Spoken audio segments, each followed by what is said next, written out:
নূর page থেকে আপনাকে স্বাগতম। যারা আমার ভিডিওটা দেখতেছেন তাদেরকে অসংখ্য ধন্যবাদ। আবারও নিয়ে এলাম নতুন ভিডিও আপনাদের মাঝে তুলে ধরলাম যে আমি একটা জিনিস করছি আজকে গাপ্পি মাছের প্লান্টেড ট্যাঙ্ক বানাইছি। এটা আপনাদের মাঝে আজকে শেয়ার করব যে কিভাবে তৈরি করছি। ঠিক আছে? আগে সেম যেভাবে ফ্যাটের বীজটা আমার ছিল ঠিক ওইভাবেই আমি একটা তোমার গাপ্পি সেটআপ করছি। এই যে দেখেন কিভাবে সেটআপটা করছি। এই যে। তো আমার এখানে ১০ থেকে ১২ পিস গাপ্পি ফিশ আছে। তো তার ভিতরে একটা দেখতে পাচ্ছেন যে একটা অনেক লোড হয়ে আছে। এই দেখেন একটা গাপ্পি ফিশ করলাম অনেক লোড হয়ে আছে পেটে বাচ্চা। তো আমি সেই মাছটাকে উঠায় আলাদা করে কিভাবে ব্রিডিং করা যায় আমি আলাদাভাবে রাখবো। দেখি বাচ্চা দেয় কিনা নেক্সট টাইম। আমি তো এগুলা থেকেই বাচ্চা পাইছি। বেশ কিছু গাপ্পি আছিল আমার এক জোড়া থেকে বহুতগুলো গাপ্পি বানাইছিলাম। আস্তে আস্তে সবাইকে দিতে এই কটা গাপ্পি রয়ে গেছে আমার এখন। এই কটা গাপ্পি দিয়ে আমি এখন প্ল্যান্ট ট্যাঙ্ক বানাইছি। সেটআপটা কিভাবে কি কিরকম হয়েছে আমার একটু জানাবেন, ঠিক আছে? ভালো হয়েছে কিনা আমার একটু জানাবেন। আমি যেভাবে পারছি আপনাদের মাঝে তুলে ধরছি। আমার মন মতো আমি সেটআপ করছি। এখানে দেখেন পাথর আছে, বগড় আছে, কিছু গাছ দিছি, অরিজিনাল গাছ যেগুলা, আর কিছু পাথর দিছি, সিনামিড রিং দিছি। তো এখানে আমার একটা তোমার পোলার পেটের যে জোড়াটা ছিল আমি এটা উঠায়া এই যে এই ট্যাঙ্কে রাখছি আর কি। এগুলা বিট করা হইতেছি। যে পোলার পেট জোড়াটা আমার জোড়া বানছে আর কি আবার। ডিম দিছে হাড়ির মধ্যে আবার। তো এই যে জোড়াটা গুলাম আমার জোড়া বানছে এগুলো করলাম ডিম দিছে। একবার ডিম দিছিল। ঠিক আছে? এই যে কাজটা দেখাই। আমার এই এঞ্জেল জোড়াটা গুলাম জোড়া বানছে এগুলো ডিম দিছে। ঠিক আছে? আমি একবার ডিম পাইছি। আমি আবার আলাদা করে দিছি যেন নেক্সট টাইম আবার ডিম পারে যেন ডিমটি নষ্ট না হয়। আর এঞ্জেল মাছ যদি বিট করাইতে হয় বৃষ্টির পানি লাগে। আমার কাছে তো বৃষ্টির পানি নাই। এখন যেহেতু শীতকাল বৃষ্টি হয় না। তো এই শীতের মধ্যেই ওরা ডিম দিছিল। ডিমটি দিছিল আবার ডিমটি নষ্ট হয়ে গেছে, ফাটল ধরে গেছে। ডিমটি বাঁচাইতে পারিনি আরকি, হ্যাজ করাইতে পারি নাই।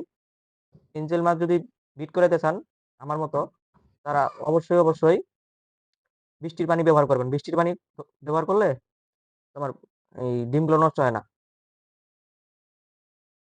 ডিমের মধ্যে ফাঙ্গাস ধরে যায়।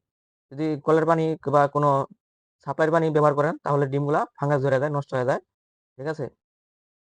তো আমি এর পরের বার যদি ব্রিডিং করাই তো আমি নেক্সট টাইম বৃষ্টির পানি দিয়ে বিট করাবো।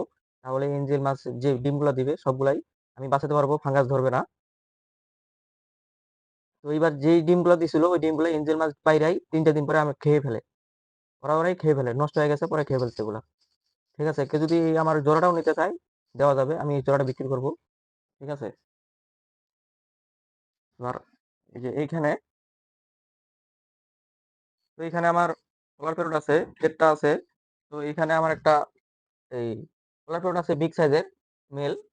ঠিক আছে? এই মেলটা একা হয়ে গেছে। এর যে ফিমেলটা ছিল এই ফিমেলটা আমি এক বড় ভাইরে দিয়ে দিছি। ওনার নাকি একটা মেল এই ফিমেল মারা গেছে। তো আমার ফিমেলটা পছন্দ হয়েছে দেখে সে আমার ফিমেলটা নিয়ে যায় আর আমার ওই মেলটা রয়ে গেছে। আবার এখানে যে এক জোড়া পোলার প্যারট আছে। তো এখানেও আমি ব্রিড করাবো। এজন্য রাখছি। এর আগে ২-৩ বারও এগুলা ডিম দিছে, বাচ্চা আছে। এই যে এগুলোরই বাচ্চা আছে এগুলা এই যে যেগুলো দেখতে পাচ্ছেন এগুলোরই বাচ্চা আছে এগুলা। এগুলা বড় হয়ে গেছে বেশ। এগুলাও তোমার ডিম দিছিল একবার। ডিম এত মাছের সাথে আছে দেখা ওরা নিজেরাই নিজের ডিম পাইরা খাই ফেলে।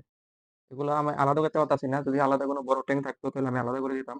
আলাদা করতে পারতাছি না।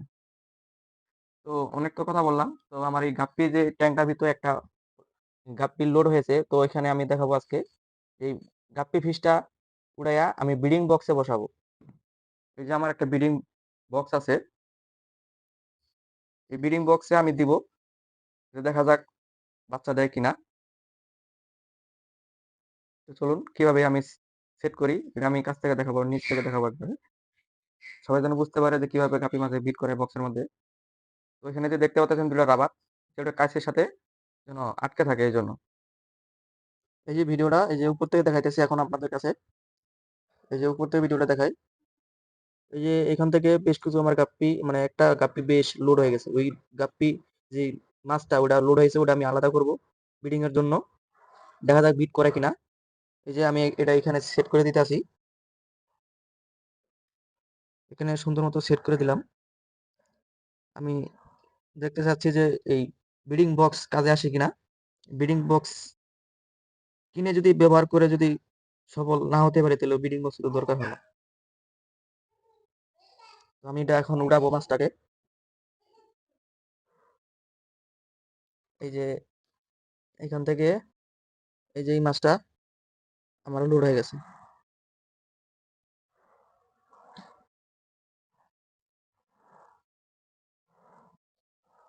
এই যে উঠাতে পারছি মাছটা। এখন আমি এটা ছেড়ে দেবো এই জায়গায়। এর সাথে একটা মাছ উঠে গেছে বাচ্চা। এই বাচ্চা মাছটাকে আমি এখন ছেড়ে দেবো। এই যে। তো কিছু এখান থেকে কিছু গাছ নিয়ে এখানে দিয়ে দেই, যেন বিট করে বাচ্চাগুলো নিচে পড়ে যায়, বাচ্চাগুলো খেতে না পারে, এই জন্য একটু গাছ দিয়ে দিলাম। তো আপনারা যদি আমার এই ভিডিওটা পরবর্তী ভিডিওতে দেখতে চান, তাহলে পরবর্তী ভিডিও নিয়ে আসবো আবার, যে নেক্সট ভিডিওতে দেখাবো যে বাচ্চা হয়েছে কিনা, পাইছি কিনা, এর মধ্যে কয়টা বাচ্চা পাইলাম, কয় পিস পাইলাম, এটা আপনাদের মাঝে তুলে ধরবো। ঠিক আছে, আজকের ভিডিওটা এখানেই শেষ।